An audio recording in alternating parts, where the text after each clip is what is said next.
भाभी आज आस्था ट्रेन रवाना झाली आहे, हजारो लोक गेले, काय सांगाल? हजार तर नाही, मला वाटतं जास्त 1500 प्लस आहे.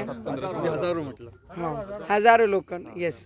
आज जे ट्रेन आम्ही खूप दिवसापासून जी मागणी करत होतो केंद्र सरकारला, आणि प्रत्येक डिस्ट्रिक्टकडनं प्रत्येक स्टेशनवरनं जे केंद्राची योजना आहे, आमचे मंत्री महोदयांनी आणि देशाचे प्रधानमंत्रीजींनी गेल्या कितीक वर्षापासून ची वाट पाहत होते की राम मंदिर बनलं पाहिजे. आणि राम मंदिर बनल्यानंतर पूर्ण देशाचे प्रत्येक व्यक्ती जो या देशामध्ये राहते त्यांची सगळ्यांची भावना आहे की तिथे जाऊन रामाचं आम्ही दर्शन घेतलं पाहिजे. आणि भगवानाचं दर्शन करून आज अमरावतीमध्ये एवढी मोठी रांग होती तिकिटाची, पण ट्रेन एकच होती.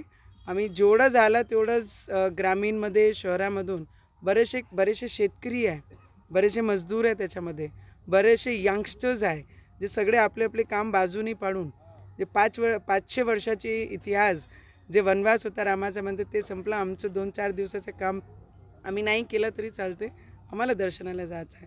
आणि त्या पद्धतीने आज ट्रेनला इथे आपण रामाचीच झंडी दाखवून आज आम्ही इथून रवाना केली. नाही तो नॉर्म्सप्रमाणे आम्ही ग्रीन झंडी दाखवून ट्रेनला झंडी दाखवत असतो, पण आज आम्ही रामाची झंडी दाखवून इथून ट्रेन निघाली आहे. तर मला वाटते आम्ही येणारे भविष्यामध्ये जाणार आहे आणि आम्ही सुद्धा राम भगवानाचे दर्शन घेणार आहे आणि माझे हनुमंताचे सुद्धा.